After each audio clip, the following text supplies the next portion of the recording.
I think it's fair to say that all bets were right the fuck off when it came to the Phantom Pain, even more than they usually are with Hideo Kojima, aka Hideo Sure I Know What Tone Is, it's the sound made by the little bell that the nice men in white coats say I have to wear, Kojima. Because of course Konami have recently decided they're going to take everything they've built over the years as a game developer, arrange it nicely in front of them, and then pick up a big hammer and smash and smash and smash and smash and smash. Sorry we had to cancel Silent Hills, but we kinda lost our interest in it around the same time we lost our fucking minds! Here, have a pachinko machine instead. We like pachinko machines because it's nice to have something around that has some fucking balls. Also, fuck off, Hideo Kojima, you're too reliably bankable for our liking. We'd much rather stick our feet up our arse and bounce down the stairs making burbling noises with our lips. Brrr. Although Phantom Pain doesn't seem to have gotten the memo, because Hideo Kojima's name is all over it, to a frankly quite psychotic degree. Christ knows why every individual mission has to have its own credit sequence, unless Hideo's worried we've all got short-term memory loss. I know you're the director, Hideo, there's a mentally damaged woman over there with her tits hanging out, of course it's by you. So I'd normally recap the plot of the Metal Gear Solid series at this point, but sadly I've mislaid my magic hammer, with which I would normally beat myself about the head 8 or 9 times before I made the attempt. So let's just say that at the end of Ground Zero's naked big snake boss man, or whatever his name is, got blown apart by the amazing exploding vagina. He wakes up from a coma 9 years later, just as the forces of the evil Cypher track him down and send a man made of fire and a ghost toddler to blow him up. Has the magic hammer turned up yet? I'm starting to think this sounds weird. But he escapes and sets about getting his private army back together while pursuing revenge against the villainous Skullface, who you'll remember is the guy with the skull face. But now he's wearing a Lone Ranger mask too, because he didn't want people thinking the Skullface was his only thing. So Phantom Pain is another addition to the series with Tactical Espionage Operations awkwardly stapled on as the subtitle rather than Tactical Espionage Action, because there's a base management element. How that works is that Big Boss is so legendary that every enemy soldier in the game secretly longs to be his personal beard comber. Not so legendary that any of them will recognize him on sight. I mean, you could be any old stealth operative with an eye patch and beard that look like they came from a child's pirate costume, but if you can overpower them and attach them to a balloon that rockets them into the sky, which incidentally is totally not how the Fulton recovery system works, I think Hideo only got 10 words into the Wikipedia page before he got overexcited, then enemy soldiers will happily join your base crew as soon as they've picked the albatross out of their teeth. I like this mechanic, and not just because it's completely hilarious. When you're mashing genres together like the breast inspector at the Real Doll Factory, then ideally the stealth action titty and the base management titty should feel like they complement each other. And that's what this does. It means that you're motivated to be stealthy and non-lethal not because of any contrived bonus or because you're some kind of weirdo who objects to exterminating human life, but because you need to fill a few more seats on the party bus. When you're giving a guard post a wide berth on your way somewhere and then notice that one of the guards has an A rank in research, which is all that you need to research the special beard gun, and decide that if the prisoner you're supposed to be rescuing has survived this long, then he could probably stand another 10 minutes of brutal beatings, that's when the organic sandbox is being organic. Oh yeah, Metal Gear Solid is a sandbox game now. The series has long aspired towards truly organic gameplay ever since Metal Gear Solid 3 was mostly about exploring a forest biting the heads off frogs, and I think Phantom Pain comes pretty close to finally achieving that goal. Most missions just give you one objective in the middle of enemy territory and the rest is up to you. Scout ahead and carefully worm your way inside, or kick the front door down with your robot legs and judo throw the guard into his birthday cake. But the problem that Metal Gear Solid has always had, besides being written by someone who got all his ideas on authentic dialogue from watching the infomercials that come on in between Steven Seagal films, is that they always give you about 100 million methods of achieving something that isn't actually that complicated. For example, if there is a guard between you and something you want, you can shoot him with one of about 50 squillion guns, you can instruct your dog stroke naked woman stroke helicopter to bite, shoot, carpet bomb the square 50 yards he's standing in respectively, distract him with an inflatable man lovingly crafted by some very creepy person on your R&D team, or toss a single empty magazine to their immediate right, run up behind and instantly knock them out with one hit, then feel unaccountably like you've somehow let everyone down. Of course, one hit isn't doing it justice. There's a slightly arcane process involving either holding the right trigger and releasing it as you push the analog stick, or just hammering on the trigger like it's a misbehaving clitoris. Point is, Metal Gear Solid has never been efficiently designed on any level, and cutting the dialogue down to less than a Wilbur Smith novel's worth was only one thing. Navigating the base management menu is like shoveling your driveway after a devastating gooey blizzard, and I don't see why I have to go through the rigmarole of calling down a chopper, getting on and waiting for it to take off before I'm allowed to select the next mission, or decide how to reupholster the soft furnishings. Do you want to know what the online gameplay is like? So the fuck would I, because until I put the game into offline mode, the loading times were unbearable. And not for loading levels, loading menus for fuck's sake. All I wanted to do was call base mid-mission and tell them to upgrade the beard gun and record Inspector Morse. For each of those, I had to wait 30 seconds for the spinny thing to stop going around. Look, I like the core game on principle, but all the in-between flappery just wore me down, if I'm honest. And the characters just aren't fun anymore. The 3 leads are all grim, growly men growling grimly. I listen to the audio logs and I can barely tell the fuckers apart, and Kojima's trademark incredibly redundant dialogue doesn't help.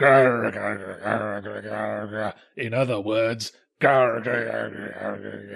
As much as it paints a very reductive portrayal of the mentally ill, I feel kinda sorry for Mad Max. It's such good video game adaptation material. Christ knows why it's been fucking around with movies for so long. Movies are all like, ooh look, a little film about S&M perverts driving around a desert and blowing each other up. Well, the Academy need look no further for the best dramatic screenplay candidate. Meanwhile, video games are all like, S&M perverts driving around and blowing each other up? Where the fuck do I sign? Along your cock using my saliva instead of ink? Can do. So Mad Max, or as it's called in its native land, Mid-Mix, finally rolls into video game town, disregarding the Mad Max game on the NES, which doesn't count for a whole lot because fucking Wayne's World had a game on the NES, only to find that the industry is way ahead of it and we've already played what might as well have been the Mad Max video game about 17 times already by my count, between Borderlands, Rage, Carmageddon, the entire Fallout franchise and to a lesser extent Mario Kart. In a post-apocalyptic Australian outback whose population has a slightly bafflingly large percentage of people with American accents, Max Rokotansky is doing what he's always doing at the start of Mad Max stories, that is to say bugger all, drifting about squinting into the middle distance until he falls foul of this week's roaming gang of S&M murderers who will in some way fuck him over so he can mad all over them. Sure enough, one comes along and Max battles them in an overlong intro cinematic with a textbook case of why the fuck didn't they make this a playable prologue before losing his car and his jumper and being left for dead in the desert. Shortly, the other thing that always happens in Mad Max stories happens. He stumbles upon an insane person and teams up with them, although he tries his damnedest not to. Mad Max's personality I would rate a 0.7 on the Kratos scale of anti-hero so riddled with generic anger it works against their own best interests. He's filled with naked indignation whenever a character has the balls to be in his presence without bashing their heads in on the floor amid a stream of progressively slurred apologies. But who cares if the protagonist's personality is more repellent than a cast iron toilet brush as long as he has a relatable goal? Max sets out on an epic quest to...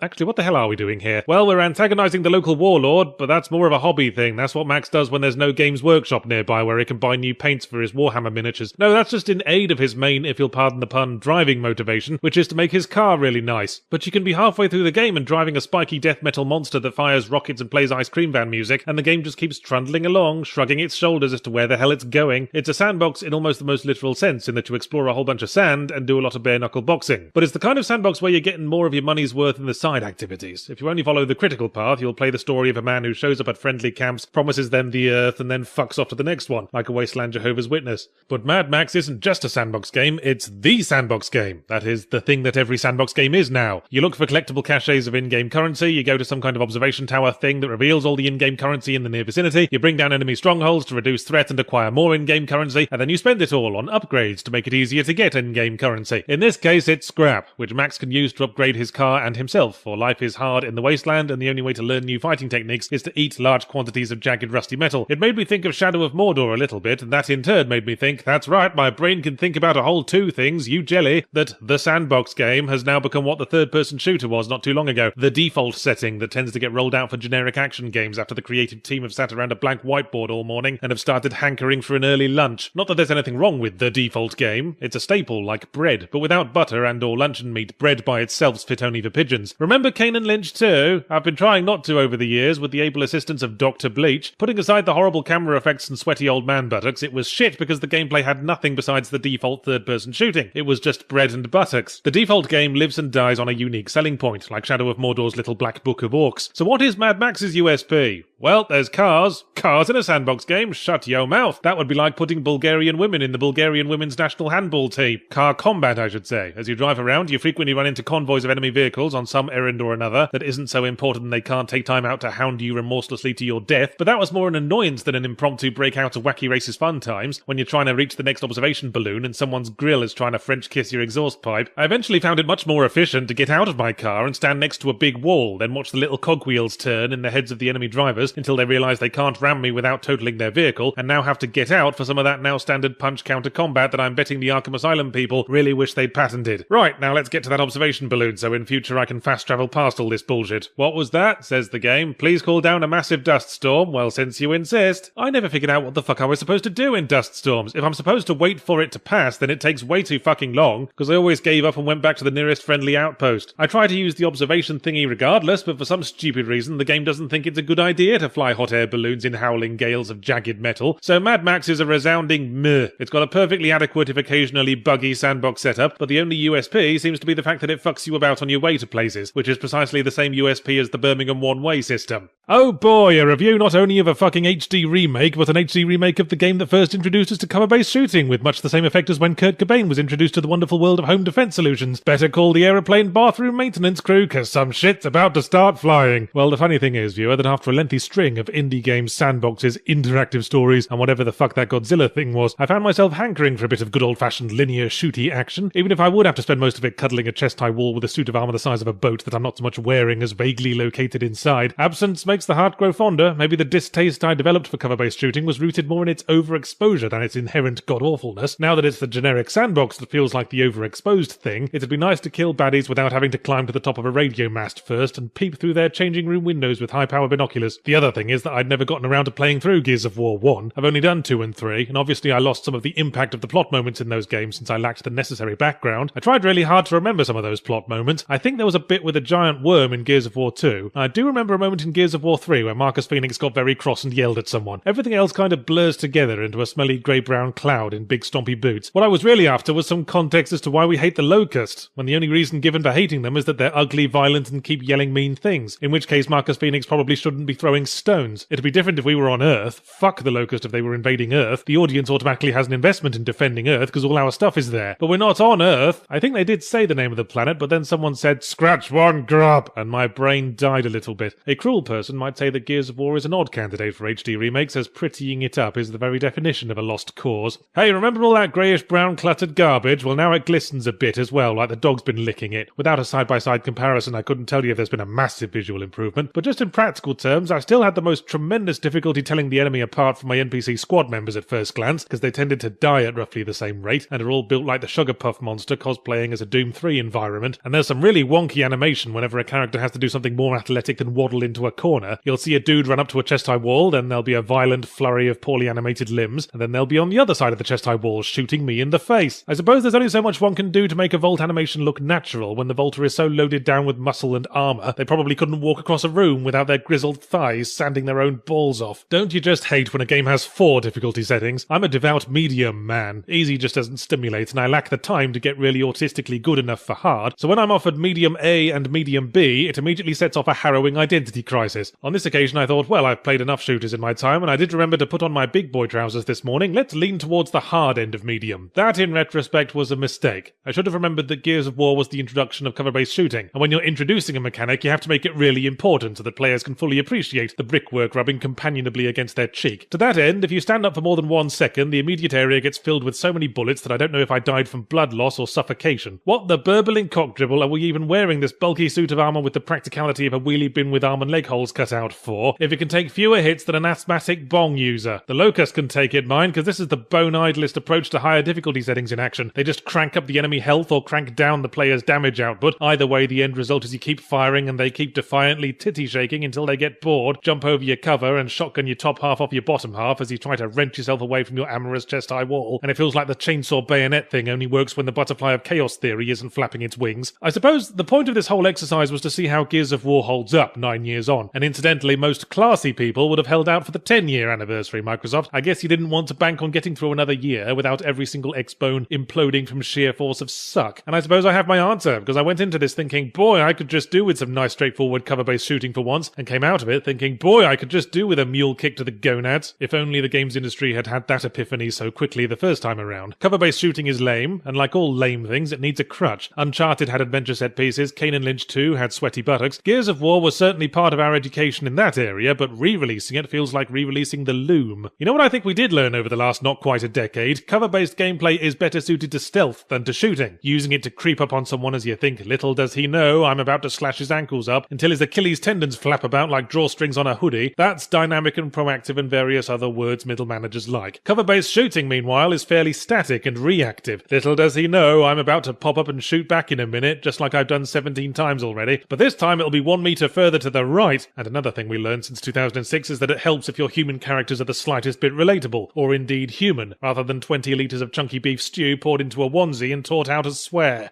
I have a soft spot for the slasher movie. Not that they're ever anything above god-awful. I mean, calling Friday the 13th art is like calling a face full of crusted shit cosmetic surgery. But I like them because there's something very essentially cathartic about watching a bunch of complete twats get completely twatted. When the parade of out-of-work actors in their mid to late 20s pretending to be carefree teenagers with unfeasibly easy access to expensive holiday real estate seem to find no end of amusement in jumping out at each other 10 million times across the first hour as the soundtrack shrieks like Sharon Stone just recrossed her legs in front of the violinists, Jason Voorhees is acting out the growing desires of the audience as he starts slitting them up like Christmas presents with good dentistry. Until Dawn is an interactive story of the David Cage school pushed through the filter of slasher movie, with the promise being that if we make all the right decisions, perhaps we could keep all the out-of-work 20-something actors alive. I don't think you were paying attention, Until Dawn. I will have made the right decisions if every single one of these gurgle Burks ends up upholstering the soft furnishings in Leatherface's man cave. It's funny how developers of this sort of thing always act like no one's ever thought of it before. You start Until Dawn and it's so fucking excited with itself you have to watch a little video going, "Decisions have consequences. Is your mind blown?" Let's hope so, because then you won't notice our complete lack of creativity. Because the main cast are straight from the teen slasher default creation wizard. Every single one of them could have their personalities fully summarized with one 5-letter word. Brave, hunky, bitch, funny, timid, weird, whore, and let's not forget black. While partying in Weird's holiday home, these carefree out-of-work actors accidentally act 2 of their friends to death, but all of them get back together the following year in the same house and don't feel in the least bit weird about it. I guess the party must have been fucking legendary before the buzz got killed by the whole manslaughter thing. So from that point the game does the David Cage thing. That is, you steer a character who controls like they're standing on a Roomba with low batteries around some rooms looking for things to pick up and stare at like a monkey finding a purple banana, and then switch to scripted QuickTime event chase sequences like you're playing Gone Home on one monitor and Guitar Hero on the other. It also owes something to Silent Hill's Shattered Memories in that it tries to psychologically evaluate you to an extent, albeit with considerably less subtlety. At one point a character brazenly asks, "Say, which 3 of these things do you find scariest?" And lo and behold, the 3 you pick will show up later. That seems like an easy system to game. No, really, I'm terrified of Magnus cider, Jaffa cakes and hand jobs. Now, obviously every single one of David Cage's games have been one long exercise in sitting on a toilet looking sad, and QuickTime events are to gameplay what a creepy moustache is to a primary school teacher. So I was expecting to be down on Until Dawn,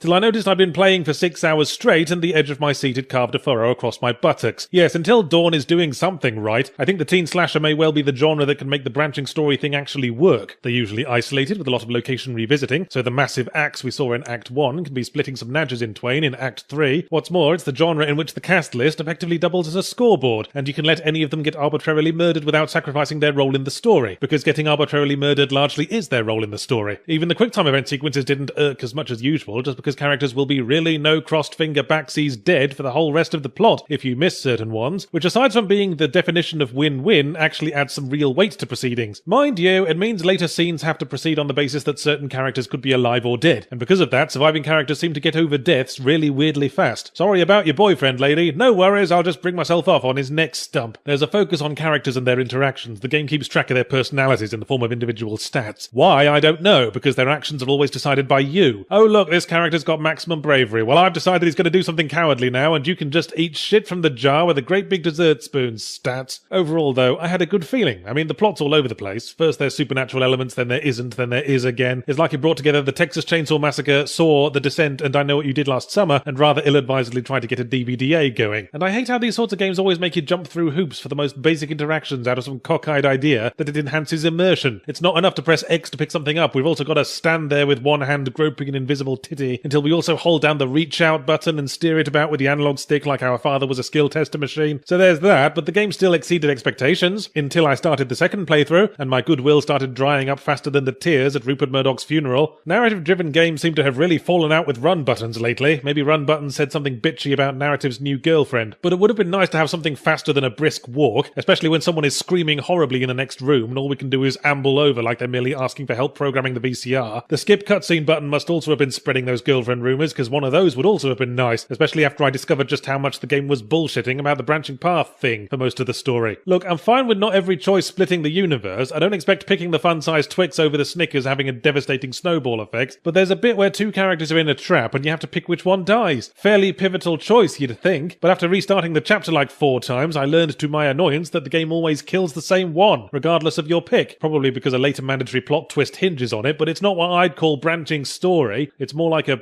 log.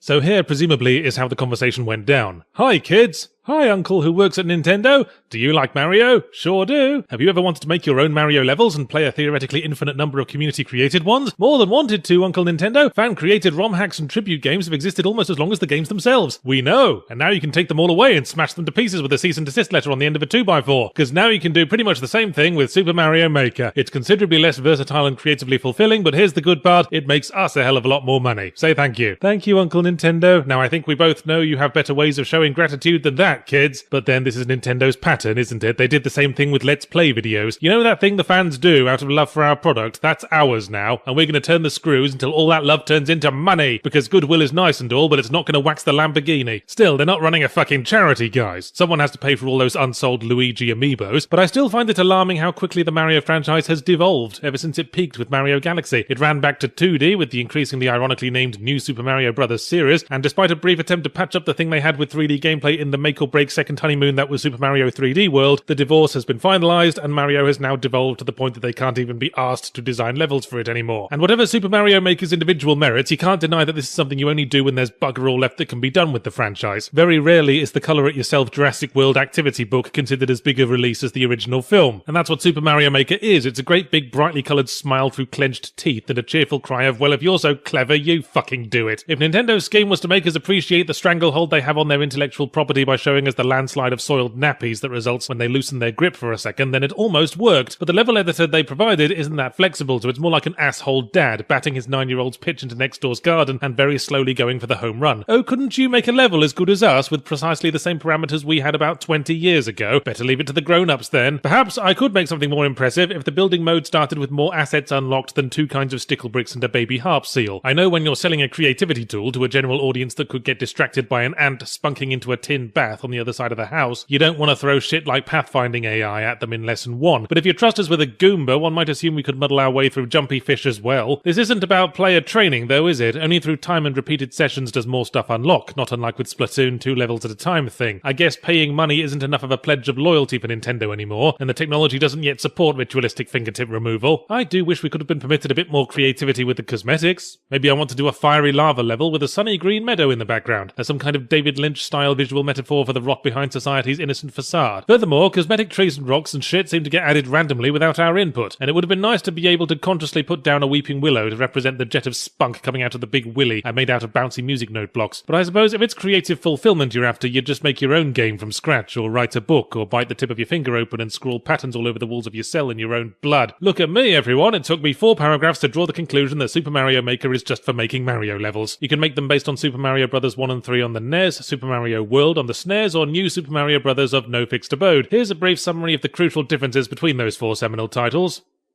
That was it. It's just cosmetic, really, and that makes me come overall introspective. Mario went to a land, a world, a galaxy. He's golfed, karted, partied, and, sharted. We even had him teach you typing once, because when you hear his faintly racist Italian gibberish, you quite naturally think that here's a guy that needs to share the secret of his communication skills. And now you can see how far his journey took him, to exactly the same fucking place he started, just with volumetric lighting and more than one background colour. But enough philosophy, let's get back to drawing cocks with blocks. Fun though it is to force an entire legion of Koopa Troopers to march in the form of the word minge, the creativity toy is a two-way street, a double penetration if you will, and without players it's just minge marching into the void. But playing Super Mario Maker is not what I'd call fulfilling. Obviously I immediately looked at the highest rated user levels of all time, because Yahtzee fucking Croshaw won't be fobbed off with any old tat, but most of the top 5 were novelty levels where you don't move and just get shunted to the exit through an elaborate Heath Robinson machine, like a turd in the Birmingham Canal system. You see, relying on the public for game-selling content is always inevitably like relying on a super soaker full of raw sewage to paint your living room, and the general audience likes novelty more than they like their ability to fucking breathe in and out. A novelty level may distract if viewed as a 5-minute YouTube video on the day that all other forms of entertainment inexplicably caught fire, but it's not what I disinfected the largely unused Wii U controller for, so I turned to random levels, most of which fall into one of 3 categories: a level with 10 million of something, the kind of obnoxious difficulty a Roald Dahl villain would come up with, or 10 million of something being obnoxiously difficult. Maybe you could stick to entering level codes from your mates, an experience reminiscent of all that Wii friend code bullshit, in that it brings to gaming all the rip-snorting fun of ordering plane tickets online. Perhaps we just stick to novelty levels after all, since that's what Super Mario Maker is, a novelty. Hope you liked 2D Mario platformers while they lasted, because now we've stripped them down to their guts and thrown all the bits out to the crowd. Maybe you can extract one more fleeting laugh from them by sticking them out through your trouser zippers and yelling, "Look everyone, I've caught gonorrhea." You can learn a lot about a person by taking them to a self-service buffet. Some people want to try a bit of everything, pineapple and rocket and crusty rolls stacked shoulder to shoulder. They're like Double Fine, always wanting to explore new ideas. Other kinds of people just get a big pile of the same ravioli they had last time. They're like your Ubisoft. They found one thing they like and they're going to stick to it for as long as they can, probably making a little radio tower out of breadsticks. Then there are the people who immediately grab the entire bucket of chicken wings and then sell them back to the other customers for 99 cents each, and that's why you don't invite EA to the buffet. But I digress. Frictional Games, the Penumbra and Amnesia Dark Descent lads, is in the Ravioli Club. So if you were to say, "Yahtzee, here's a new first-person survival horror adventure game where you can't fight and spend half your time crouched in shadows avoiding looking at monsters and the other half clumsily flinging physics objects off shelves looking for documents and puzzle solutions, also it's by Frictional Games," I would reply, "Why did you just say precisely the same sentence twice?" Soma, besides being the thing you say to open a conversation with your mother, is a game about an everyday schlub protagonist named Simon Jarrett, who wakes up in his everyday schlub apartment and goes to a laboratory to undergo an experimental brain scan as treatment for his everyday schlub terminal head injury. As the scan goes off, he is mysteriously transported to a spooky undersea complex 100 years in the future that I guess caught everything's gone to shit disease from hanging out with Rapture too much. And I immediately did my little pouty face and said, if this turns out we're dreaming and that this messed up undersea complex is representative of our dying brain, then I'm going to everyday schlub your kneecaps off, Frictional Games. I don't want to spoil anything beyond this, so I won't say if I was right, but I will say that I wasn't giving the game enough credit. Soma is a rather effective and well-told chunk of good old-fashioned hard sci-fi dealing with philosophical questions of identity and consciousness, and that's a hard sentiment to make funny, so I just arranged the words into the shape of a big willy for you. You'll note that one word conspicuous by its absence from this big willy is horror, and we'll come back to that. The story has that trademark Frictional Games denseness to it, but it works because we see it through the eyes of Schlubman Jarrett, who doesn't know any more than we do. He learns as we learn and pontificates aloud about the twists, and at times you really feel for the guy, especially when... this is going to be really hard to do without spoilers, isn't it? Especially when certain things happen, and he learns things about the thing from before. However, he did lose me a little bit at the end when he got really surprised and angry because a thing happened despite the exact same thing having happened about an hour previously, and he had an identical reaction to the thing you'd think he would have remembered. But all those things aside, I came away from the game quite satisfied with how the story turned out. I can confidently state that that aspect of the game works well. Whoops, better call the hotel porter, we've got a loaded sentence needs unpacking. You see, despite being ravioli fiends, you can tell Frictional want to at least poke their heads out of their comfort zone to see if they can maybe find a bit of parmesan. For one thing, it's sci-fi rather than some old-timey Lovecraft-style environment from before they invented colours other than brown, plus the main character doesn't have a posh British accent. But then someone said, are you going to do something new with the gameplay then? And like a small child in a school play who wasn't quite ready for an audience, Frictional Games burst into tears and had to be hustled back to their comfort zone by Mrs. Henderson. So of course there's monsters, and occasionally the exploring and puzzle solving is broken up by having to sneak around one of their patrols trying to figure out if the weird squelchy noise they just made means that they spotted you, heard a sound that you made, or had too many kippers for breakfast. And as with Frictional's previous games, you're discouraged from looking at certain monsters, which worked perfectly well in the panicky dungeons of the Dark Descent, but in this game just made me ruminate on how unreasonable it is to ask that the player simultaneously avoid going near to monsters and avoid trying to determine where the fuck they are. The problem is that the monster stuff just doesn't gel with Simon's story very well. It feels like they came up with a really contrived reason for there to be monsters and then had to come up with another contrived reason for why they're trying to kill you. Contrivance upon contrivance for no better reason than to have the hunty gameplay again. It's like watching weird porn. I can just about accept that every random woman we run into immediately wants to fuck in a pond. I just find it hard to believe that they'd all coincidentally have penises instead of nipples. The thing is, Simon's story just doesn't have a horror feel to it. I never get the all-important sense of being alone, partly because Simon had a tag-along sidekick to talk to, but even besides that, Simon feels more like a companion to rather than an extension of the player, because he'll be carrying on a philosophical debate about the nature of being, while I'm using his hands to see how many loose physics objects I can balance on a dead scientist's buttocks. And in between the Monster Heidi sections, he always talks about the ordeals with the same tone of voice one would use to describe the time you had getting through Bay Area traffic at 4 in the afternoon. Soma feels like a decent melancholy sci-fi mystery story living next door to a sci-fi horror B-movie whose dog keeps escaping and jumping in our swimming pool. What a little bastard. And you can really feel the game struggling to mesh the two right up until the end when it blows a little raspberry and gives up trying. On the way to the final area to conclude the Simon story, a new character literally appears from nowhere. It pops his head around the door and says, "Sorry to interrupt, player, but before you tie up the main plot, could we borrow you for 5 minutes to tie up the shitty monster plot as well?" So you follow him into a little room, press one button labelled Resolve Shitty Monster Plot, and then get on with what you were doing. I'm only slightly exaggerating. So I suppose if Antoine de Saint-Exupéry were here, he'd ask, would Soma be improved if they took out the monster stealthing altogether and got by with exploration, puzzles, and environmental hazards? Also, didn't I die in 1944? Well, I'd say so, Antoine, but if they took out the scary monsters, what else are the streamers and Let's Players supposed to obnoxiously overreact to? Ah, it's so existential! Yeah, Rock Band, remember that? It was that thing where you pretend to play pretend instruments to an audience with such such ridiculously eclectic taste that you can put Avenged Sevenfold and 3 Non-Blondes on the same set list, and they'll go equally berserk for both. Rhythm games, it seems, are attempting a comeback after the last generation when it suffered a more painful, drawn-out end than the average Metallica song. What fucked it up, I wonder? Maybe the fantasy was broken for players when they finally realised that a real rock band roams about the stage looking cool, kicking wannabe stage divers in the bollocks. They don't stand fixedly in place staring at a monitor, unless Keith Richards has flatlined again. Personally, I think they fucked it up when they added downloadable songs. Any passing chimp could have told the rhythm game producers that they were selling song lists first, and new visuals and gameplay mechanics so distant a second, their light takes 11 minutes to reach the earth. When me and the Rowdy Boys were trying to decide which of the 12 Rock Band and Guitar Hero discs to put in, it was the promise of Freebird or Ozzy Osbourne that drove the argument, not which ones had nicer hats. So the moment you could download whatever songs you wanted, all future installments became redundant. But now a new car battery has been attached to the jump leads because someone in the canteen at Console Towers said, "Hey, I've just noticed the new console generation doesn't have guitar games yet. Surely our hideous, bloody-minded aversion to backwards compatibility could yield more than a few pennies in that area." And then Rock Band and Guitar Hero locked eyes for a moment before simultaneously bolting for the door. Not that I want to be churlish about it. I mean, I wasn't happy when guitar games died because it meant I had to reduce my list of things I'm good at back down to 2. And happily, after picking up Rock Band 4, I can state that the muscle memories lost none of the old magic after I made my fingertips number than an altar boy's ring piece the morning after the scandal finally died down. For the record, I went with the PS4 version on the assumption that it wouldn't make too much of a difference, little realising they'd placed the fucking share button right under the fret bar, so I accidentally quintupled the number of times I've ever pressed that fucking thing. I wouldn't want to press the share button if I were imprisoned in an oubliette and the little clicking sound it made was my only source of entertainment, least of all when I'm in the middle of a fancy solo. It's like abruptly pausing Stairway to Heaven for 5 seconds because Robert Plant wants to take a selfie. So let's talk song lists, since we've established they're the lifeblood of this concept. As is invariably always the case, it's about 10% firm meaty songs we like and 90% filler. If it were a pork pie, you could make about 12 of them from a single trotter. But you could always populate the list with your favourite downloadable songs. The gameplay model has come a long way since Guitar Hero's unlocking 5 specific songs at a time. Now for the campaign mode, the game somewhat procedurally generates set lists from all the available songs. Fair enough, but if you haven't downloaded any additional songs because you're old-fashioned and think that just because you paid $250 for the game in a shop means you've finished paying for the fucking thing, then you're going to find yourself repeating the same songs a fuck of a lot. It's like putting together a greatest hits showcase for Dexy's Midnight Runners. But simply being the same Rock Band again but on the new console generation the world eventually got tricked into blithely accepting like a victim of domestic abuse would never be enough in this novelty-obsessed world. So let's devote close attention to Rock Band 4's unique selling point, the freestyle solos, aka pow-diddle-ow, whittler-whittler-whittler-bee. How they work is that when a guitar solo inevitably comes up in a song, you're invited to make up your own, within certain guidelines. Press the fret buttons however you like, but if there's a big solid bar, you play one sustained note. If it's a wide pattern of lines, you strum 2 to the beat. If there are narrow lines, you strum 4 to the beat. If it turns orange, switch to the other fret buttons. If it all goes wobbly, lift up the neck. If you see a little picture of a horse, stick the neck up your ass and fart on the whammy bar. Rock Band is supposed to be played socially with a total of about 27 units of alcohol distributed among the participants. This seems like a lot of rules to throw at anyone under those circumstances. Ain't no one got time to wait for the guitarist to go through the training manual for a light aircraft. Oh, I know full well that you don't have to follow the directions and can just spend the whole freestyle solo rubbing the button end of the controller against a cat's ass. But forgive me for taking a bit of a condescending tone now as I explain to Harmonix what a video game is. We're here because we want to get a sense of achievement from overcoming a challenge, not to get congratulated for fannying about for 3 minutes. So of course I tried for the highest score, because otherwise what's the point? And found the solo system to be really temperamental. Whether or not you get to keep your points multiplier as you switch from different flavours of button mashing seems to depend entirely on the game's bipolar whims. And trying to get back on the notes after the solo ends was always a fucking car crash, because my fingers were all displaced, and I couldn't take a moment to look at where to put them, because you have to stare fixedly at the incoming notes like you're watching a David Cameron speech and are trying to spot a single sign of human emotion. But the concept of freestyle solos is flawed on the fundamental level, because as I said earlier, these games are about the songs. We want to indulge the pathetic white boy air guitar fantasy of playing along to songs that we like, not to most of a song that we like, plus 1 minute of random caterwauling loosely connected to the finger movements of the confused drunk on lead lump of plastic. The original song solo carries the band's unique sound and personality. The freestyle solo doesn't sound remotely like it's being played on the same instruments, or even in the same room. It's like you're trying to listen to the radio, but your guitarist roommate keeps having seizures and falling down the stairs. Still, the basic song list isn't exactly a plethora of air guitar classics, is it? And at least a freestyle solo might break up the monotony when you're doing a 2000s indie rock song and have been up and downing the same chord for 30 seconds, like a burn victim trying to wank some sensation back into his cock. But I feel that Rock Band might have bought into its own bullshit that the plastic guitar in any way resembles an actual musical instrument with which one can express oneself creatively. If I wanted you to help me express creativity, Rock Band, I'd urinate my name onto your tits. Well, here we are again.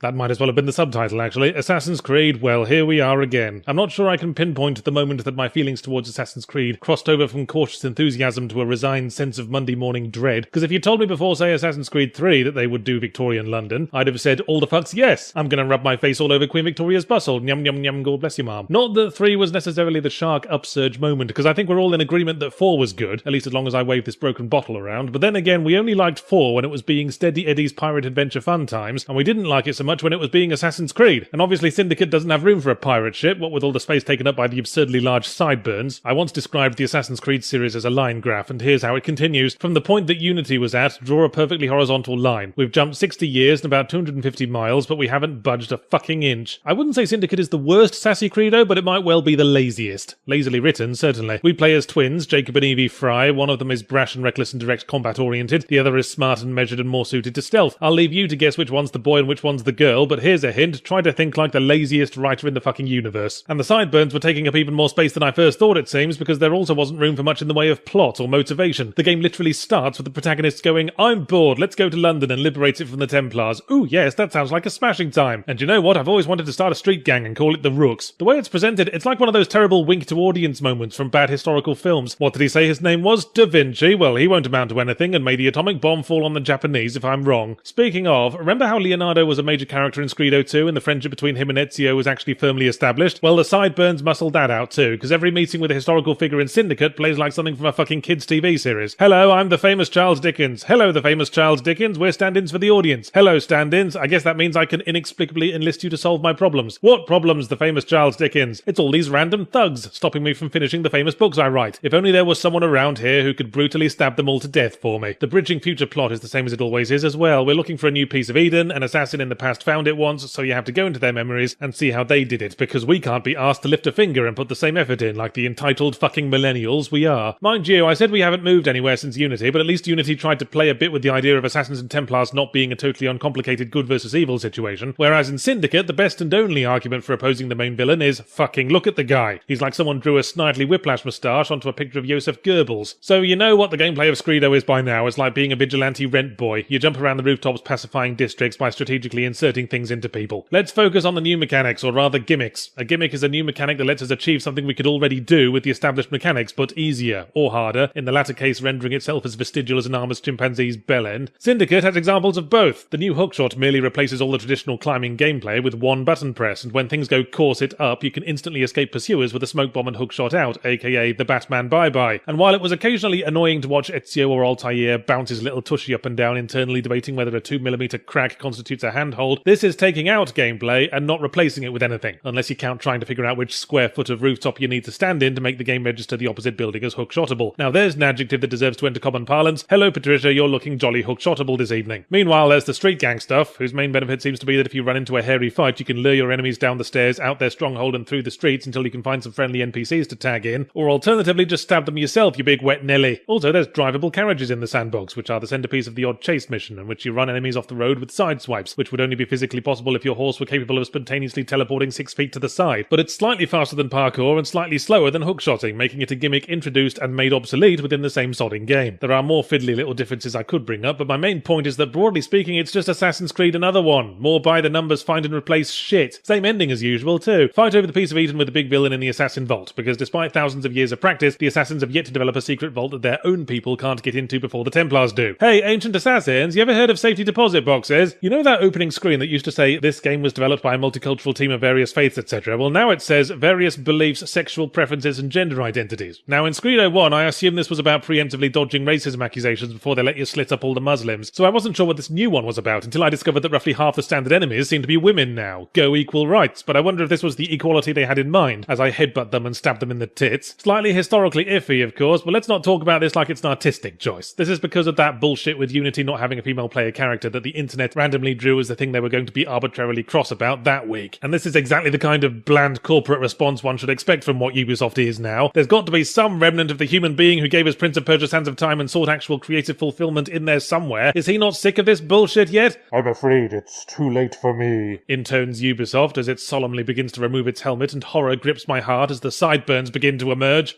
Is it me, or is the current slew of new installments to ongoing franchises even more of a flatline than usual? It feels like for years consoles were slapping the same wet laundry against the same raw rocks over and over again, but then adventure called and they journey through a harrowing odyssey of motion controls and 3D, and to the faint obligation to innovate that comes with a new console generation. But now things seem to have settled down, and they've returned to the Shire to resume slapping the wet laundry against the rocks, blissfully unaware of the VR monster that's about to leap up from the riverbed and make them all puke themselves to death. But while we're waiting for that, let's take a look at Halo 5, the 5th installment of what was the original progenitor of the open quotes next-gen shooter, i.e. nice skybox shame about the game, or rather the second installment of the new trilogy developed by 343 Industries after original creators Bungie decided, hey, this incredibly repetitive sci-fi shooter garbage with pseudo-mythical pretensions, with the emphasis on pretensions, got old pretty fast. Let's move on to Destiny and see if we can beat our previous speed record. And rest assured, this is going to be another trilogy, because without wishing to spoil, a sentence fast becoming my own personal I'm not racist, but Halo 5 ends in a cliffhangery Empire Strikes Back kind of way. Oh yes, Microsoft see no reason to hop off this gravy train as long as it's still moving, even if it's at a fucking crawl across perfectly flat terrain lest its contents slop out and baste nearby cattle. Although there is a little blip on the plot's hard monitor in that Cortana is sort of turning into the big villain now. Oh yeah, spoiler alert. Turns out Cortana's big dramatic death scene in the last game wasn't for realsies, but one could kind of predict that from the mere fact that there is a Halo 5 at all. It doesn't take a giant space protractor to calculate that Master Chief and Cortana are the only marketable faces of the franchise. Which is not even because they're good or interesting characters, it's only because Mr. Chuffy is the protagonist and Cortana flaps her big blue knockers about like a gelatin dessert on a merry-go-round. The funny thing is, even in universe, everyone seems to realise that Mr. Chuffy and his little blue city monster are the only characters of any importance. So when Mr. Chuffy reports having a weird dream about Cortana being alive and calling him to a distant planet, not a single person so much as hazards the possibility that it was just a dream, and maybe he'll forget all about it if they buy him a new wank doll for Christmas. No, they're all like, ooh, this is serious, we'd better go to that planet then. But despite Mr. Chuffy knowing Cortana best and his grief affecting his work because they had to install little windscreen wipers to get all the tears off his faceplate, he is inexplicably disinvited from the mission. I guess his superiors thought they were playing XCOM and wanted to level up some of their rookies. And so Mr. Chuffy is given an excuse to go rogue. The action is split between the 4 Spartans trying to hunt down Mr. Chuffy and Mr. Chuffy himself, who also has 3 finger puppets with him for no better reason than because his bits need to be 4-player co-op as well. Any potential there might have been here for some kind of tense or dramatic character interplay is lost by the fact that Halo continues to seem like it was written by a castrated slug. The crime for which Mr. Chuffy is being hunted is so completely fucking weak that the two parties can barely summon the effort to be cross at each other when they do meet. 2 of them have a token punch-up about midway through that has more the air of 2 blind people trying to politely get past each other in a crowded restaurant. It might have helped if it had been playable, but Halo 5's attitude seems to be that nothing ruins an action sequence faster than players. The game opens with the 4 members of the B team having a huge spectacular punch-up in a war zone, at which point I went, holy wow, look at that. The stain on the wall behind my TV is exactly the same shape as New Caledonia. If only this overblown footage of people I don't know fighting other people I don't know for reasons unexplained could be as interesting. After all, I know the backstory for that stain. It was left by an errant jet of spunk after I watched Free Willy for the first time. And after this brief sequence of pointless spectacle, almost all the storytelling is done with 2-sentence dialogue exchanges barked out in between samey combat arenas. Hey, third finger puppet, here's a quiet moment. You may now flesh out your backstory in a maximum of 10 words. I worked for 6 months as a SEAL clubber.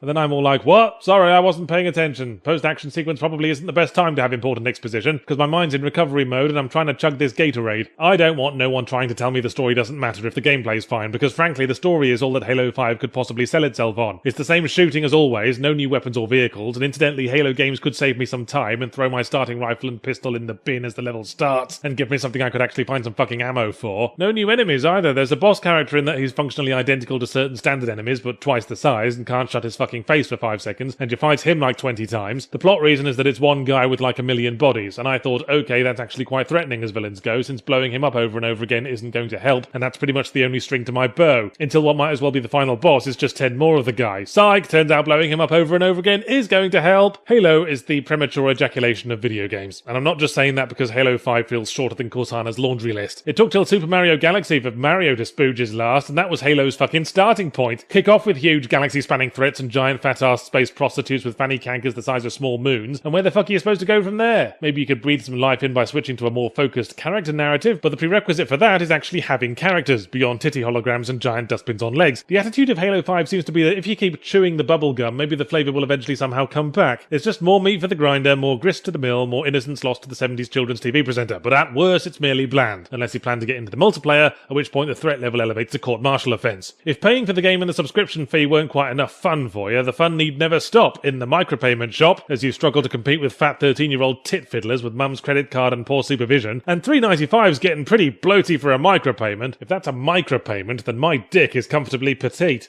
Another year, another round of spunk to the gargle to the wee to the other wee. I can't help wondering if the Call of Duty people are losing their fiery psychopathic Second Amendment drive now that they've been painting by the numbers for so long. I mean, Black Ops 3 is yet another string of barely connected shootouts in various global locations, but it can't even summon the effort to be particularly racist. Yeah, the heroes are all burly Americans who shout too much, and there's a rather laughable character customization menu wherein you pick from 9 very, very slight variants on the same gormless white person, like you're trying to use Tinder in the middle of rural Kansas, but half the time you're fighting killer robots. That's not racist at all. Well, give it about 30 years, maybe it'll be seen as insensitive towards AI Americans who don't have the privilege of having been born rather than procedurally generated, but what bothers me is, why is it still called Black Ops? Deniability was always kind of a tall order when we were murdering roughly the entire cast of an early Charlton Heston film, but why do we need deniability to massacre killer robots? Who are you afraid of offending? The fucking smoothie maker? Anyway, Black Ops 3 opens with our burly American heroes doing what they do best, whittling all over the sovereignty of an unstable foreign nation. Events unfold fairly predictably from there until the end of the prologue when our hero gets torn up a treat and has to get cyber augmented, which raises the usual slew of complex philosophical questions, such as, isn't this blatantly the same plot as Advanced Warfare? Except they couldn't get Kevin Spacey, so they got Robert Picardo instead, the next name on the smart but faintly sinister balding corporate types list. In fairness though, the plot gets bored of ripping off Advanced Warfare after a while and rips off Black Ops 1 instead, fucking about with brainwashing and altered perceptions, but with a kooky sci-fi twist. Also, the world building is for dog shit. Exposition's always bad in Call of Duty, since they routinely cut any scene that couldn't have a gun battle in it, but it feels worse than usual since, among other reasons, I never figured out what the fuck branch of the military we were supposed to be part of. We do stuff for the CIA, but I think we were just seconded to them. And come to think of it, the enemy's just this nebulous loose organisation of, quote, bad guys. The dialogue keeps throwing mysterious names and acronyms at me like a tech nerd trying to intimidate someone at a dinner party. The CIA are compromised by the NRC and the CDP and they got a PAWS. What are you gonna do about it? Find a glossary, apparently, but fuck world building as long as the characters are solid. And on that note, why are female soldiers always no-nonsense snipers? Says something about the writer, I think, if they perceive women as mostly poking holes in things from a very long distance away. This game's no-nonsense sniper lady becomes a love interest eventually, the writer perhaps having heard that a romance is more satisfying if it occurs despite adversity, and I suppose a total lack of chemistry whatsoever could technically count as adversity. Besides everything else, I'm not sure I could ever fall in love with someone who responds to a grenade landing in her lap by staring at it until it explodes. I mean, I'm not sure I could leave her alone with the children, and a relationship should be give and take, so when she took no damage whatsoever, I wondered why she even needed me around. Did you notice how I seamlessly transitioned there from criticising the story to the AI? This is what earns me the big bucks. So I guess we're on the subject of technicals now, which is a shame, because I'd have loved to mention that the main character's voice acting sounds like he's delivering it through a used tea bag, but hey ho. Obviously your robot body has some special powers, wouldn't be much use otherwise except for more efficiently setting off the elevator weight limit alarm. For example, the tutorial shows you how to run along a wall. What it doesn't explain, of course, is that you can't do it outside the tutorial until you unlock the right bumper sticker to put across your chrome metallic buttocks, which led to some rather embarrassing moments when I hurled myself at a wall to follow my colleague and bounced gracefully off it into a skip. There are also special combat powers somewhat reminiscent of Syndicate, that's Syndicate, not the Assassin's Creed Syndicate, and remake Syndicate as opposed to original Syndicate. You point your magic gun fingers and enemies get fucked up. But a lot of the available cyber powers seem to be variations on a theme of make varying numbers of enemies stop shooting you for a bit, which all feels like a bit of a faff when you could just use the power that shoots killer cyber bees out of your mouth, which makes several enemies stop shooting you for a bit and then obligingly die after a little song and dance routine. The cyber powers feel a bit half-arsed because a lot of them are marginally less useful than just firing a bunch of bullets at the thing you're already pointing at. It's not like there's any shortage of bullets now every single gun uses the same ammo and resupply boxes are installed by all the fire extinguishers, but if there's any half-arsedness about the main campaign, it's probably because going by the range of alternative game modes available, the Black Ops dev team have the attention span of a moth at a fireworks display. The weirdly elaborate zombie mode is now a given and has only gotten weirder and more elaborate to the point that they actually hired Ron Perlman and Jeff Goldblum to be in it, which makes it all the more baffling that the protagonist of the main campaign had to make do with a random person they picked up from the bus shelter outside a brain hemorrhage clinic. On top of that, there's a free-running race mode now as well, which is the most pointless feature of the lot because like most modern FPSs, your character runs like he's got his trousers around his ankles. Fine, says the game, fuck me for trying. Here's some more zombies, you sheep. There's a second zombie mode where you play alternate versions of the campaign missions with zombies in. Props for including it as standard rather than flogging it separately 6 months down the line Red Dead Redemption style, but if people are unwilling to go 10 fucking minutes without fighting a zombie and refuse to take a job as an orderly at a retirement hospice, then it's on them to expand their fucking comfort zone. It's not helping to stick zombie modes in everything from games to classic literature, as one would add a subtitle option for the hearing impaired. One last point, you know I'm a placid, easygoing, kind-hearted, saintly sort of fellow, shut the fuck up, so I don't really care if a game's running in 30 or 60 FPS as long as I can see where the places to put the bullets are. It does, however, bother me when it keeps switching back and forth between 30 and 60 FPS as the in-engine cutscenes come and go. Kinda breaks my immersion after we kick the door down and suddenly brake pads are digging into my eyeballs. This was on the console version. I understand the frame rate's a little bit more flexible on the PC port, so much so that they decided with a random number generator. Ha ha.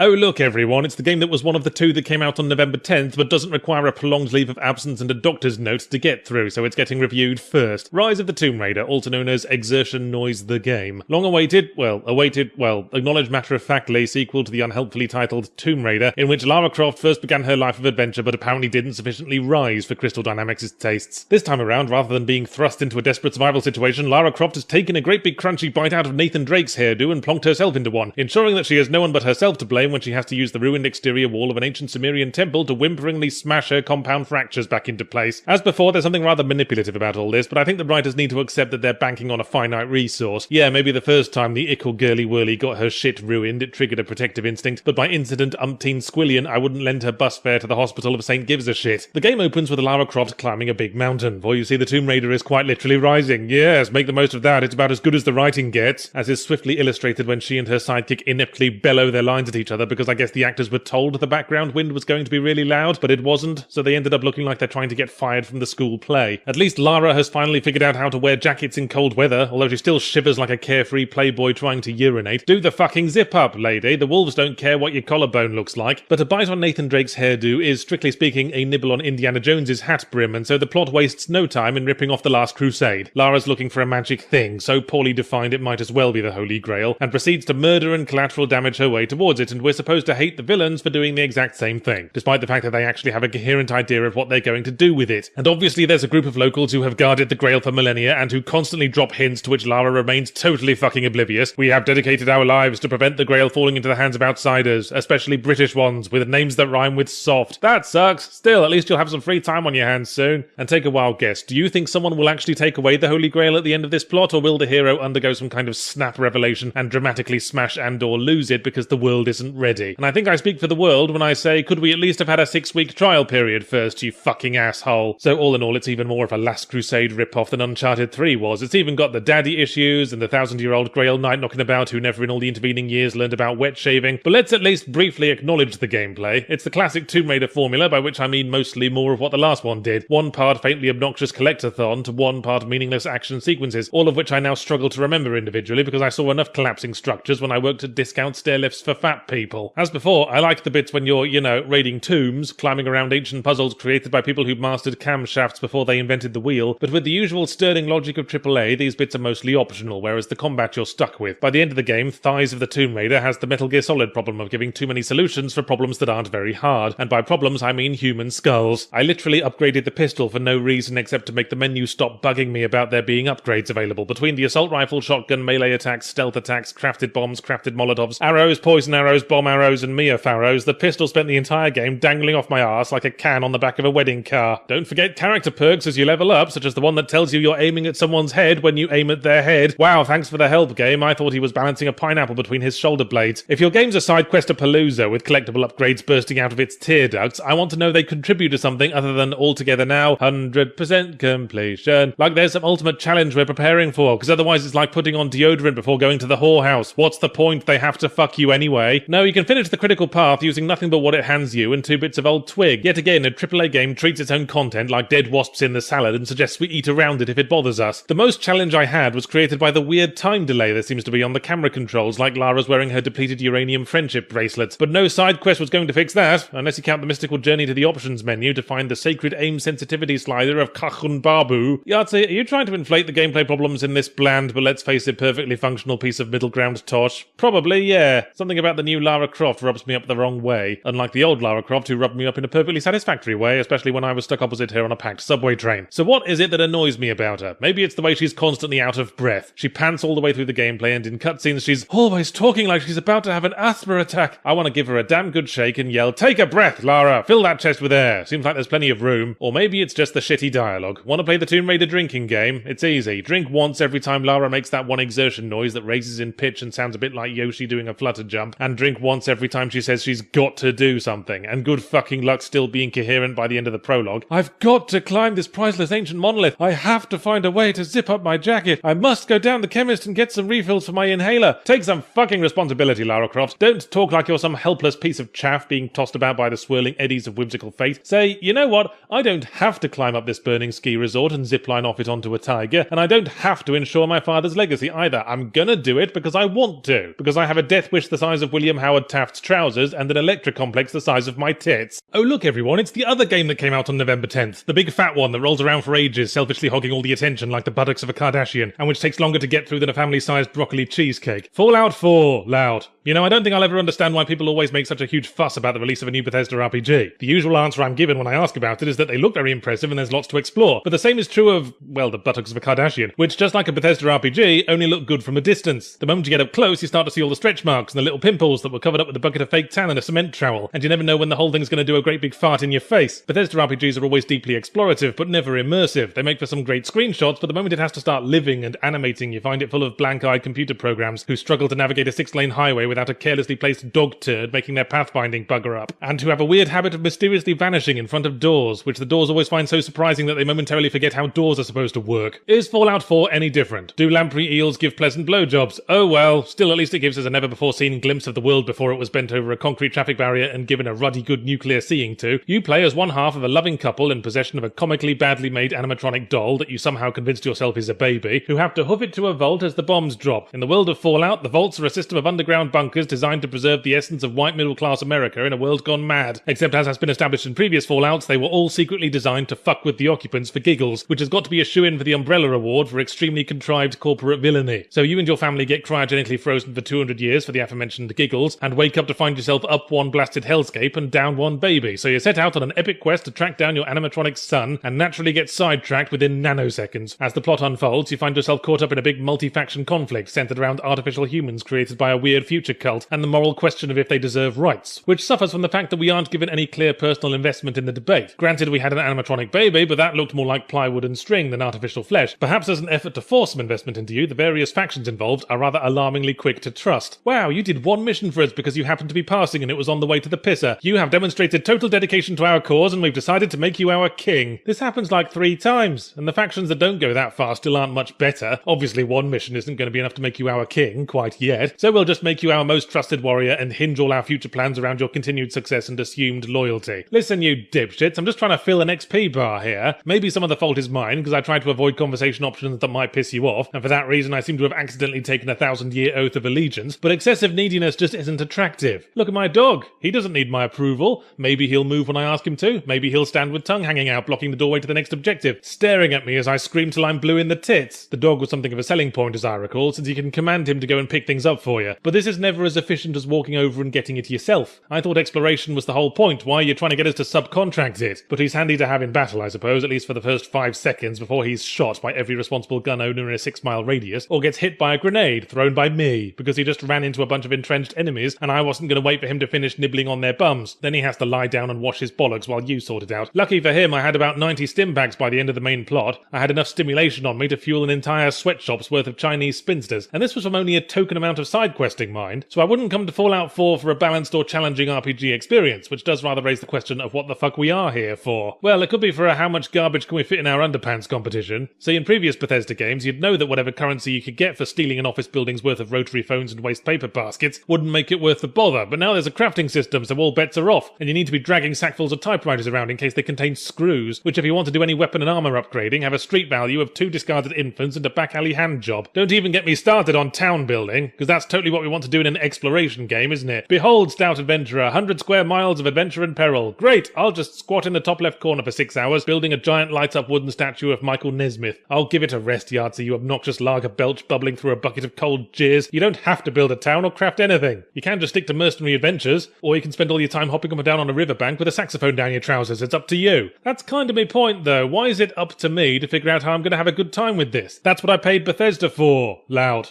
4. See, the problem with Bethesda RPGs is that they always load them up with a whole bunch of shit that's all completely detached from each other, so when I come to review it, how do I know I didn't inadvertently only play the really shitty parts, and I'd have found all the good stuff if I'd taken the South Road and followed the signs that read, "Come Dumpster Adoption Centre." But in general terms, Fallout 4 has bent over backwards for gimmicky ideas of what the kids want these days, i.e. Minecraft, and has cut off some of its own bollocks to do it, or at least shaved them down with an orbital sander. The number of missions that just boil down to kill everything in this area and loot the place is almost Borderlandsy, and the conversation system's been really simplified, and now it's actually quite difficult to be a complete git. The most you can usually do is agree to solve everyone's problems in a slightly sarky tone of voice. Yeah, I suppose I could just shoot them the moment they stop flapping their moist jaws like a broken animatronic vagina, but there's no karma system, and it's no fun being reprehensible unless I know I've disappointed someone. That's why I'd always wait for my parents to be around before I started sticking dog shit up my nose. So everyone's excited about the new Star Wars film, which is odd, because the only universal truths are that sunlight travels 1 astronomical unit to reach the Earth, and that the last 3 Star Wars films were a load of diarrhea on a hot skillet that your mum didn't give you permission to use. Everyone seems to have their own answer for how to fix them, focus the story on a more traditional hero-villain narrative, give Jar Jar Binks the lethal injection, stretch George Lucas's writing wrist across 2 blocks of wood and keep jumping on them until you hear the snap. But I say what they should have done was bring the plot down to the perspective of the common man. Forget about Master Jedis and queens who apply their makeup with a shotgun blast to the face. Focus on a single soldier in the armies of either the Rebellion or the Empire, a plucky everyman caught up in circumstances beyond his understanding, who runs out into one of the titular Star Wars and is instantly blown to bits by an enemy turret. And then, and this is the clever part, the action shifts to a completely different soldier in the same unit, who runs out and is immediately shot by someone 8 levels higher with a sniper rifle they haven't unlocked yet. Actually, no, that's a terrible idea, don't do that.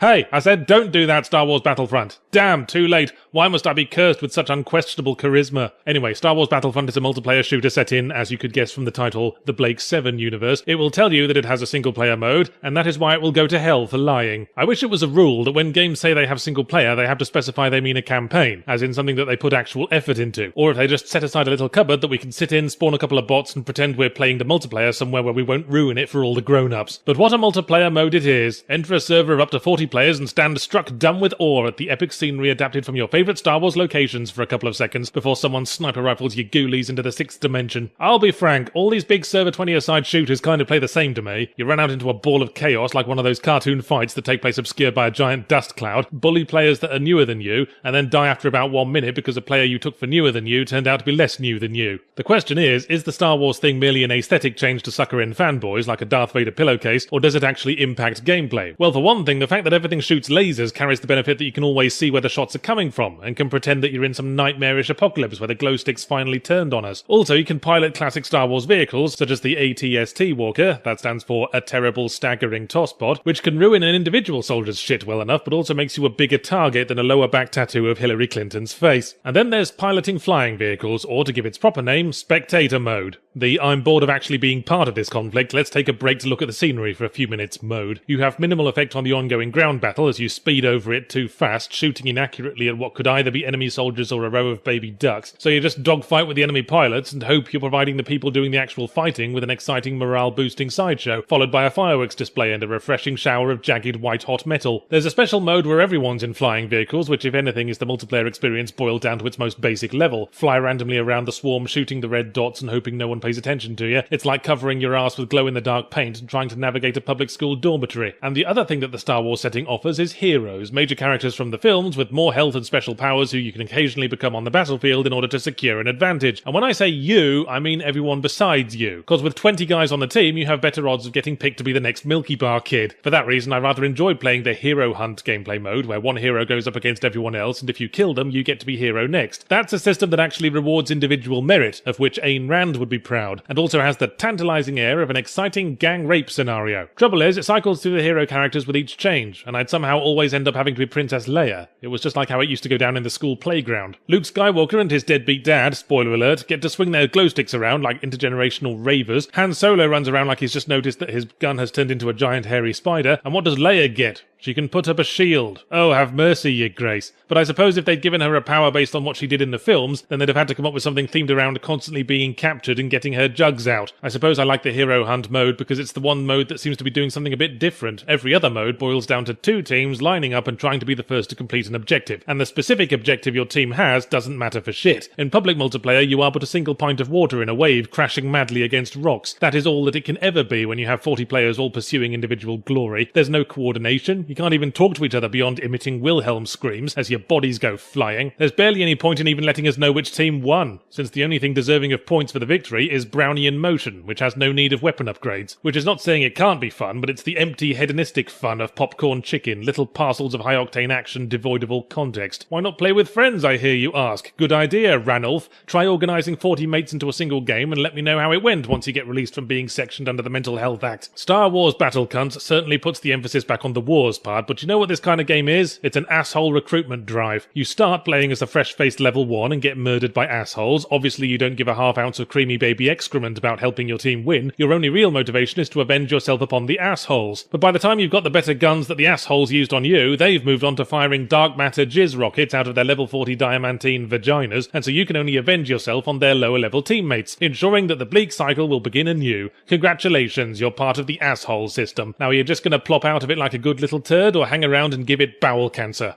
So they made another Just Cause game. Why Just Cause? Good, I'm glad we got that out of the way quickly, but since you ask, it's Just Cause 2 was one of my favourite games of its time, and I will say again what I said then, because it's easier than having to write new words. Just Cause is the sort of thing AAA gaming should be making all the time, because it's the only thing it's still best at. If consoles are going to keep endlessly pushing for better graphics, more pixels, bits, flips, flops and fannies, we don't want them to use it to render Ellen Page crying on a toilet. We want to see it rendering more trucks exploding than we've ever seen explode before. We want to see every single bit flying off and embedding itself in the flank of a passing squirrel with poor reflexes. Happily, Just Cause 3 is very much on the right page as it elevates to the new generation the old classic formula: wanton destruction, extreme freedom of mobility, and a sandbox the size of Galactus's left bollock populated exclusively by NPCs who drive like complete maniacs. Hey Yahtzee, the imagery of this video is going by too quickly for me to properly digest. Well then, my advice to you would be to just pause. The protagonist of the Just Cause series, Rico Rodriguez, has undergone quite a bit of evolution as he's aged. He started out with a sort of vampire Johnny Cash thing going on in Just Cause 1, leaned more towards swivel-eyed loon in Just Cause 2, and now in Just Cause 3, well, try to come with me on this. He looks like your first girlfriend's dad. You know what I mean? With his Al Borland beard and dressed head to foot in blue denim, he looks like he derives all his kill-crazy rage from you having fucked his daughter on top of his favourite riding mower. He returns to his home country of Medici to liberate it from the cruel regime of a brutal dictator, so I guess his entire career as a professional dictator agitator has been him psyching himself up for the one he has actual personal investment in, which is theoretically an appropriate raising of the stakes for a third installment, I suppose, but in practice it's a thin, sugary crust over the creme brulee of explosion-fueled hedonism. Some of the characters are quirky and interesting, but I feel getting invested in a Just Cause game for the plot is like getting invested in crystal meth because the loss of teeth makes it easier to fit crisps in your mouth. Just Cause 3 is at first glance an easy sell, everything that made Just Cause 2 fun, and also some more stuff on top of that. So Rico retains his parachute and hookshot that tether the laws of time and space to the back of a burning jeep and drive it off a cliff, and now he's also got a Far Cry 3 style wingsuit to get around more quickly and make ground-based vehicles all the more fucking useless as anything other than party favours. Shame, because some of the most fun I have in Just Cause can be found in simply trying to drive somewhere without flipping your car 9 times because you ran over a crisp packet. The ability to tether things to other things has been updated with the ability to make the two tethers pull towards each other, allowing you to enact heartwarming stories of the newly realised love between an enemy soldier and a nearby cow, or an enemy soldier and a brick wall. You can also use it to bring down structures until you realise that you've also got infinite trigger explosives and can instantly bring down anything you can get close enough to smooch. So after you've made an executive toy out of cows dangling from helicopters and get it out of your system, the tether pulls become an inefficient gimmick when you're working your way down a to-do list, and by do I mean obliterate. It is what I now term the every sandbox, in that progress is marked by liberating sections of the map by completing the side quests in each one, and the actual plot sort of hangs over that like a storm cloud trying to make up its mind if it wants to fuck up your barbecue. But happily they remembered the important thing: liberating strongholds is inherently fun. It's not just going through the in tray at the murder accountancy firm. Here's a compound with lots of stuff in it, we want there to be no stuff in it, and we don't give half a piss-stained lira how you get us from A to B. My preferred method was to ignore enemies completely and hookshot around too quickly to kill, plant trigger bombs on as much of the stuff as I could, then retreat to a nearby hill and set them off while putting on some sunglasses and looking the other way. A spanner was frequently thrown in these works because the plant trigger bomb button is the same as the chuck grenade button, and the game has a nasty habit of switching back to grenades without telling me. So I'll hookshot onto the side of a big fuel canister and be like, wait, this doesn't look like a trigger bomb, but that looks like my left leg drifting off into the sunset. Guess it's time to break out the Just Gauze. Let's keep running down the shit that exists to make me pissed list. I don't like how Rico moves like an elderly woman on an escalator whenever he's on top of a vehicle. Understandable when he's on a plane, not so much when he's on the deck of a boat. I parachute onto a troublesome gunboat with a defiant cry and gun in hand, then start dawdling around it like I'm wondering if I left the gas on. I wish Just Cause would do more with underwater stuff. You drop into the water and there's this lovely undersea landscape to explore, but fuck all to do in it. Why do these all-terrain sandboxes always remember to have 9 types of helicopter but 0 fucking submarines? Right, what else? It'd be nice if I could turn off all the leaderboard bollocks, which I'm pretty sure is one of the reasons why the loading times were so bad in this country where the internet has to get strained through a mosquito net. I don't want a message informing me that Triple X Bastard 69 has beaten my record for sitting on a cowpat belching the alphabet, taking up valuable screen space that could have been filled with more explosions. Or if the idea was to motivate me, the phrase "everyone likes you and wants to kiss your face." On the PS4 version, I had some chuggy frame rates and the occasional crash when things got too explodey. Gotta love that extra stability you get from console gaming, he said, bitterly firing the words from his mouth like sour squirts of an old man's jizz. Oh yeah, and what's with having to unlock iron sight aiming as an optional upgrade? When you're playing a shooter with a controller, that's like having to unlock the ability to turn left. But I suppose my final big issue is that the game gets pretty lackluster by the end. Just look at the map. Start off at the bottom on a collection of islands covered in fine detail and clustered towns and bases. Then I guess the designer had an urgent dental appointment, and the last island is a great big massive blob with like 9 things on it. And the final boss fight is plainer than beans on toast. For no adequate reason, the evil dictator fights you one-on-one in a fucking volcano. Could one produce a more perfect example of insert climax here? Also, he fights you in a helicopter. Oh, guess I'm fucked. I'll just beg for my pathetic life once I've finished picking the remains of the last 18 million helicopters out of my teeth. And then there you are, standing nonplussed in the middle of your liberated country with a profound sense of anticlimax.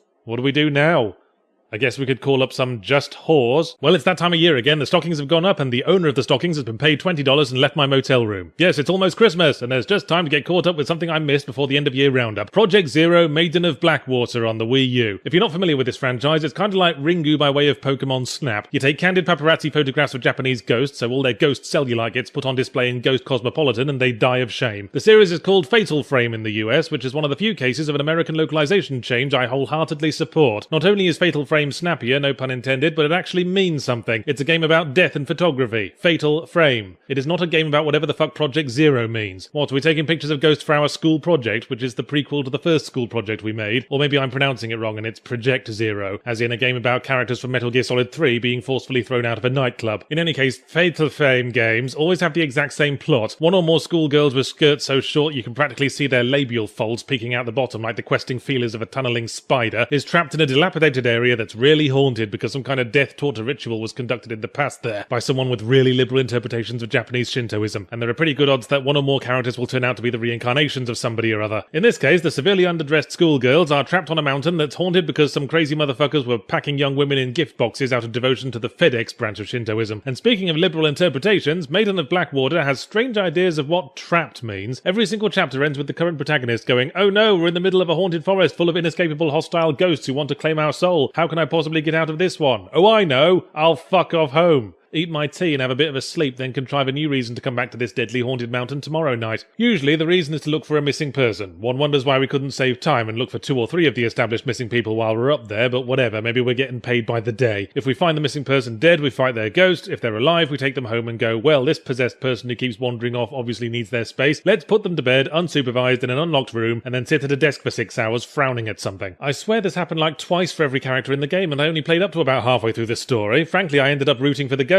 because ironically they were the livelier ones. They're dead and angry, so they're going to take it out on the living. That shows about 10 times the capacity for rational decision-making as the alive characters ever display. At least they don't react to deadly supernatural threats by raising their eyebrows a quarter of an inch over the course of about 10 seconds. At least they don't run like they're running through a boys' locker room with very sticky floors, flapping their limp wrists left and right, going, "No, please don't flick me with your towels, tee-hee." See, I've enjoyed Project Fatal Zero Frame games in the past. I found them slow-paced but uniquely atmospheric, but Fatal Frame Pirates of Darkwater, who remembers that, takes the slow-paced thing a bit too far. Over and over again we go through the same maps fighting the same ghosts. Over and over again our character sees something frightening and reacts like she just realised she forgot to take the library books back. At one point during a cutscene the camera holds on an establishing shot of some teacups for like 6 whole seconds. I fucking counted. And as for atmosphere, it's got the atmosphere of a party thrown to celebrate a successful mass lobotomization. Part of that's the Wii screen controller. Using it as the camera made sense in theory since it's built like a Fisher-Price My First Smartphone, but immersion was impossible. Every time my gaze had to shift from the TV to the controller, it would also track over my poorly vacuumed carpet and growing mountain of foul-smelling tissues, and my brain would go, "We're not in a haunted forest, we're in our flat," trying to stave off the inevitable moment of drunken self-reflection. Besides, teleporting behind you is the only source of entertainment in the life of a ghost, and the controller tilty controls aren't much help at that point unless you're sitting on a lazy Susan. So between the controller and the boredom and the characters acting with all the common sense of a lobster in a jacuzzi, immersion is impossible, and therefore it's not the least bit scary, which as we all know is the foot that ultimately kicks the chair out from under the bad horror game. I didn't even jump when ghosts suddenly appeared, and jump scares are as easy as it it gets. A cat in a bin can manage a jump scare, and most cats haven't seen Ringu 1 or 2. Maybe they shouldn't have put great big indicators on the screen going, hey, I'm not saying there's going to be a ghost, but maybe look over there, wink wink. Maybe the characters could have reacted like the ghosts were something more than an occupational hazard. Or maybe the game shouldn't have given me 20 Uncle Felching healing items at the start of every chapter, and killed any chance of actual challenge. Which leads us to the question, if the game isn't scary, challenging or interesting, then what does it have left? Well, I'm glad you asked, myself. The answer lies in the mechanic wherein the ghosts get more aggressive the more wet you are. Well, the playable characters are always pretty fucking wet, but I meant in the moisture sense. How you know that you're wet is that your clothing becomes realistically clingy and see-through, which sheds certain light on the fact that most of the protagonists are teenage girls wearing thin white cotton blouses. Oh, that's right, it's a Koei Tecmo game. I did wonder why most of the female ghosts were rocking more cleavage than the San Andreas Fault. You know Koei Tecmo, they make Dead or Alive, which is a fighting game series in the sense that late-night Cinemax films are thrillers. Now, I'm no harumphing prude, as you know. I'm masturbating right now. I get that cheesecake is a grand noble tradition in fighting games, which are about larger-than-life characters spreading their legs and jiggling about like they're trying to scratch their itchy assholes with the thread of their G-strings. But an atmospheric horror game is the kind of thing I play in the 20 or 30 minutes of the day that I don't spend masturbating. No, it's just realism, I'm sure the game would argue. Clothes go clingy and see-through when they're wet, that's what happens. Christ, talk about political correctness gone mad. Granted, I would reply, but why do our clothes not go clingy and sexy when we're playing as the one male character? Oh, you're going to say that's sexist now? It's just because he wears thicker clothing, because he's a man, and therefore possesses a brain.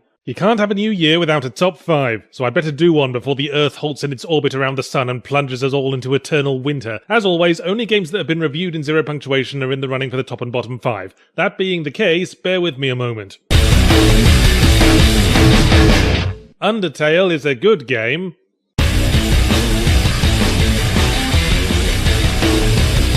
Etc, etc. Right, now we've got that over with, look alive, because here come the 5s, Clive.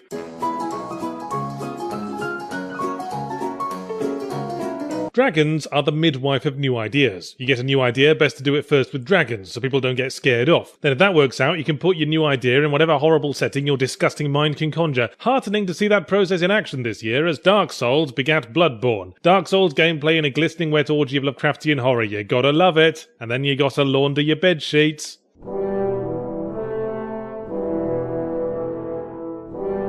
Might ruffle some feathers here, because this game was perfectly functional, but I feel the need to take a stand against games that think a handful of mindless multiplayer modes is worth exactly the same retail price as 4 full-length retro games plus the pizza afterwards. It was going to be either Evolve or Star Wars Battlefront, and Star Wars clinched it for the slightly patronising attitude of, we all know you nerds will buy anything with a Wookiee in it. You know what, before we move on, good games yay, bad games boo is all very well, but what about the third category? For the first time, I'd like to introduce a third top 5 list, celebrating the games that did nothing interesting, took no risks, pushed nothing forward, and which were generally to the year of gaming what Martin O'Malley was to televised debate. Without further ado, here's my 5th blandest game of 2015.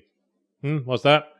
Jim Sterling just did something like this. Well, it's a good thing everyone knows that I write these a few weeks in advance, isn't it? Otherwise, they might have accused me of ripping him off and made complete fucking fools of themselves.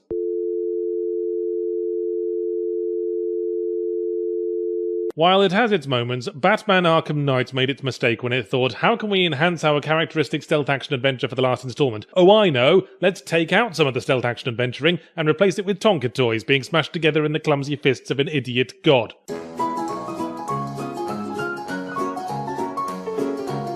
While I did have some issues relating to questionably necessary monsters, insofar as it can be said that monsters are ever not questionably necessary except on the front of a box of sugar puffs, there's more than enough to recommend in Soma regardless. It may now go down in history as the second best atmospheric narrative horror game with philosophical themes set at the bottom of the ocean with an existential plot twist in it of all time.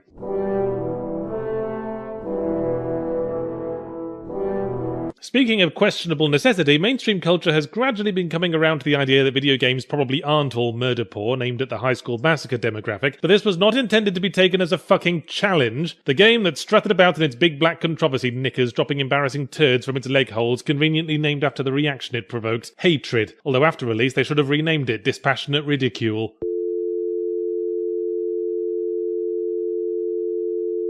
Everybody's Gone to the Rapture, or as it might as well have been called, Everybody's Gone to the Toilet, on the reasonable assumption that they won't miss anything. I'm all for doing new things with interactive story, but after you throw away traditional ideas of pacing, challenge and coherent narrative, you are actually then supposed to replace them with something.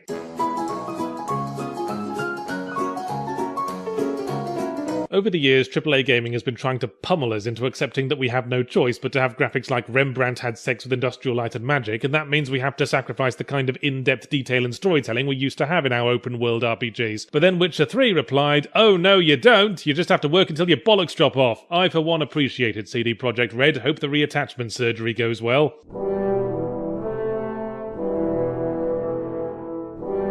Have you ever wanted to be a giant all-powerful monster? What about a giant all-powerful monster wading through knee-high runoff from the dog food factory? What about a bloke dressed as a giant all-powerful monster attempting to navigate a discount furniture warehouse wearing really uncomfortable shoes? No, didn't think so, but here's Godzilla anyway. May it return to its 1,000-year slumber at the bottom of the ocean just in time for another BP oil spill.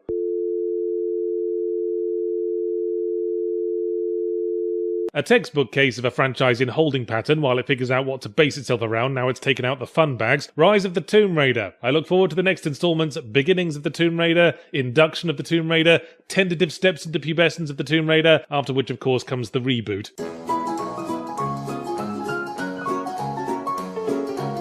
You know I don't ask much of games, just a good central mechanic and a game world roughly 180,000 light years in diameter. What I like about Elite Dangerous, title drop, is that it's not insecure like some of these other jerks. It's not worried you'll piss off if you can't explode something with lasers every 4 nanoseconds. Kick back, fly around, be alone with your thoughts in the depths of the infinite, then when you do explode someone with lasers it still feels special. Wouldn't you agree, Mr. Dissipating Remains of a Pirate?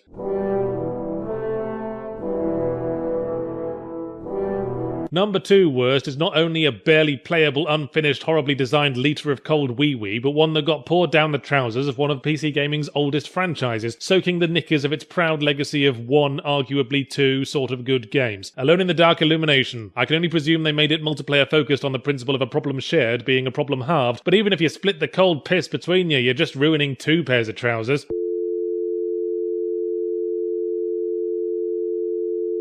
What rundown of mediocrity would be complete without a visit to the series that must now legally credit the Microsoft Word Find and Replace tool as the lead designer? With Syndicate, Assassin's Creed has dribbled its way to a standstill like a camel with a leaky hump, and not the good kind of leaky hump.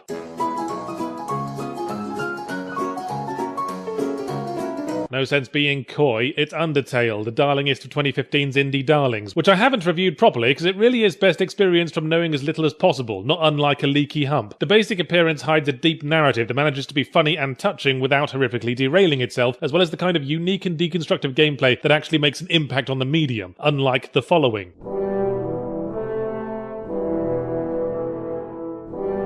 Well, in fairness, it did have some impact, that being the impact of Sony's hand against its forehead as they muttered, "Christ, what the fuck were we thinking?" Where do you start on The Order 1886, the werewolf game with like 3 werewolves in it, that took all the potential of its setting and fired it out of drab, tedious cover shooter gameplay, with a plot that just sort of gave up and cut off halfway through? Well, I don't know where to start, but I know where to stop, when the hacksaw blade gets lodged in the pelvic bone.